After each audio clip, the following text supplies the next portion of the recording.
Good afternoon. How are you? Well, here we are in the south. I'm giving you the Jefferson report.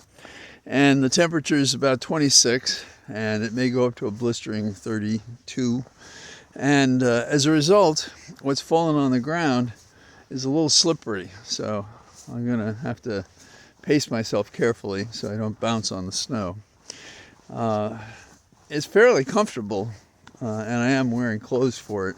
But I think it's fairly comfortable because there's no wind to speak of. It makes a big difference how the wind can cut through you. So we don't have any of that today.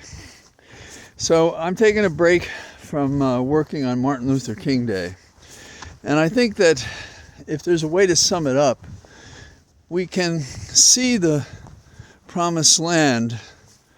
And this year we may figure out a way to get to that promised land. And I'm thinking of the words of Martin Luther King's dream and how he didn't know that he would get there, and some of the things that he cared deeply about, Voting Rights Act and so forth, led to the conversion of the Kennedys and to Lyndon Baines Johnson and others. And so he did see this achievement in his lifetime. But in our own time after that, and after he'd passed us, we'd seen a Supreme Court that's willing and prepared to compromise the Voting Rights Act and to compromise the rights that were hard fought and well won back when Martin Luther King had something to say about them. And I wrote a short commentary that I put on Twitter. But one of the things that I mention is that we can't overlook that Martin Luther King also cared about peace, and there was a war that he had protested, and he was criticized for having spoken out about it. And his response was, well, this is all part of the same thing. How can you say that one is disconnected from the other, fighting for peace? There's two metaphors for you: fighting for peace, but struggling for peace, finding a common way, finding a compromise that doesn't forego the ideals of a movement. And so, as we had the movement when I was younger, we seek to have that kind of force of ideas and of people now. But we've grown lazy.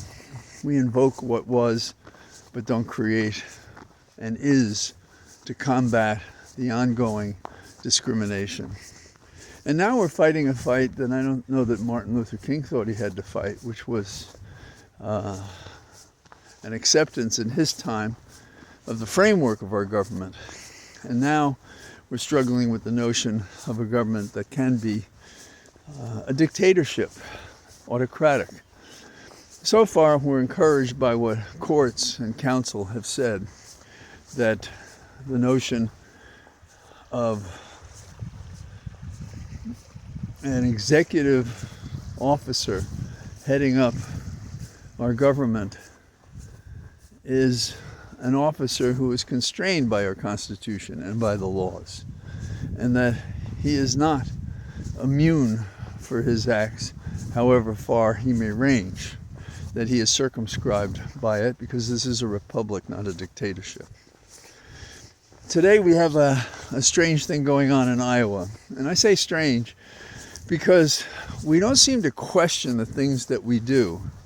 We accept that we must do them again, however wrong, misguided, or compromised may be the function. Now, you can see that where I am, and I take a turn, you see it's a wonderland, and it's in the 20s. But in Iowa, it's going to be minus 19. There are snows. It's treacherous, and they're going to go vote. Why is any of that necessary? Why must one risk one's life to go vote? Now, if this was only a creature in Iowa of the Republicans, you would say, of course. Who else would choose a bizarre strategy to conduct an election but these people that are in this cultish following of a man, Trump, who would compromise them at every turn for the things that matter to their family that they must appreciate, but they'd rather celebrate discrimination. They'd rather celebrate a denial of individual rights and liberties, of equality. They'd rather celebrate that one man, their leader, Trump, is so far above the law you can hardly see him when the law applies to everybody else. So Iowa is having a caucus. Now, I mentioned once before I was a party chair, and I always preferred primaries. That is, you go, you vote, and you leave. People qualify to be on the ballot. And I don't think I would have won a nomination to Congress if I hadn't demanded and there wasn't support for a primary system.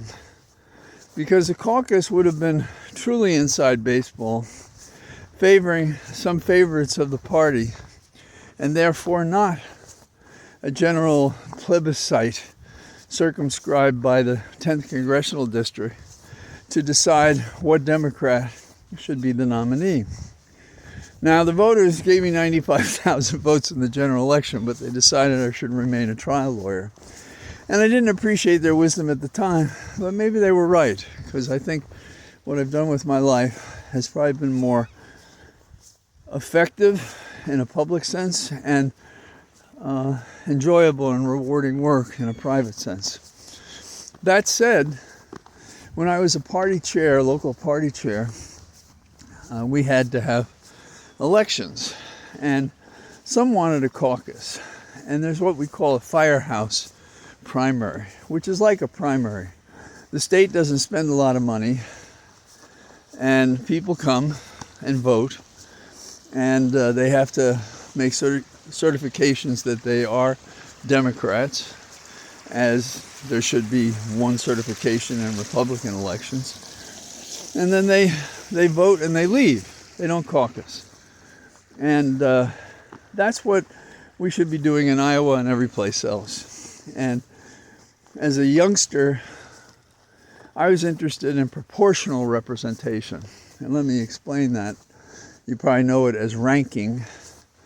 There was a group called the Citizens Union in Lower Manhattan. And I was fascinated by the math of how you get to a representative election. And it goes like this. I vote for first, second, and third candidates. It doesn't have to be limited to that number, but let's make it simple. Let me make it really simple, first and second. Then what happens if my first place choice is not chosen? Then they look at my second choice, and they total it up without recounting again my first choice. And whoever comes out of that, obviously, more proportionally, represents all the people, because it's built on your first, second, third, could be many choices. Now, some people think that's so complicated. It's not complicated. I mean, there are those people who can't make up their minds even as they're walking into the voting booth. And I don't know what the cure is for that.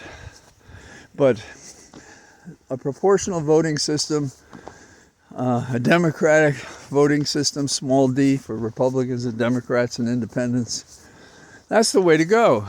Not to have people risking their lives through snow and then sitting in a room for hours as people go back and forth in little groups to determine who won at that precinct. Nonsense. So this is not a day of celebration in Iowa, whether Trump comes out on top or someone else does. And one could fairly criticize the process for being nonsensical. We're not trying to relive an historic method of electing. We're doing it for real. And this is going to represent who is the chosen person in the Republican Party to run for president, as represented by what happened in Iowa. Nonsense. Now, moving on this chilly day, but not as chilly as Iowa, we have tomorrow Trump gets another shot in the head because it begins the trial of Ms. E. Carroll, who was both attacked and slandered by Trump. And apparently Trump's going to court because the one thing that catches his attention is money. Now, of the judgments that are going to come down on him, the $5 million from Carroll's earlier court matter may not be as large as the money that the state attorney general wants in a civil proceeding on and against Trump's corporations and his presence and ability to work in New York.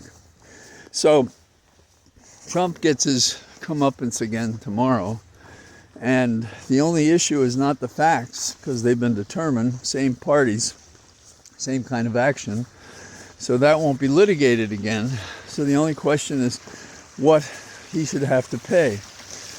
So this has been a long process, and unlike some civil cases, a lot of it's tried in the press because of Trump.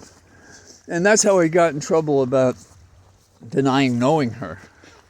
You would think that that was an issue that went by the wayside a long time ago. What else are we looking at? Well, we got a couple of things that we're looking at. One is, will the Court of Appeals make the decision this week about Trump's complete immunity that he claims he's entitled to? I think the outcome is predictable. That is, that he will lose that. The question is, will he lose it in the sense that the court says, well, we don't have a final decision in the case, so we shouldn't decide it yet, because we're not supposed to be giving instructions, supposed to make decisions in ripe controversy. Or because of the Q&A, which was quite precise by the judge about the limits of the immunity that Trump thinks is his, they might render a decision basically upholding the lower court, Judge Chutkan, who has the trial. And if this happens quickly enough, we can have the trial commence in the federal case sometime in March. The other controversy about Trump's goings-on is a motion by a co-defendant in the Georgia case to inquire whether there's a conflict between Willett and the principal hired prosecutor in the case for an alleged relationship. The only additional facts we have about it, it appears that the male prosecutor was separated from his wife, so I don't know what arrangements they had, and I'm not sure what the conflict is that is irreconcilable in this case. The divorce matter is in the divorce matter, so I don't know that it's going to require him to leave, but it's important because the question is, have they found a way to get rid of the prosecutor? I think not, but we have a young judge who, in my opinion, has shown himself somewhat easily intimidated by the chore ahead of him. So that's what I got. And I'm out here. Oh, it just feels good. I don't know. It's such a big difference between when I had more material on and the wind was blowing, and now when it feels so comfortable to be outside. So I say good day to you from my snowy enclave and from the Cathedral of Trees. Until tomorrow, probably. Bye-bye.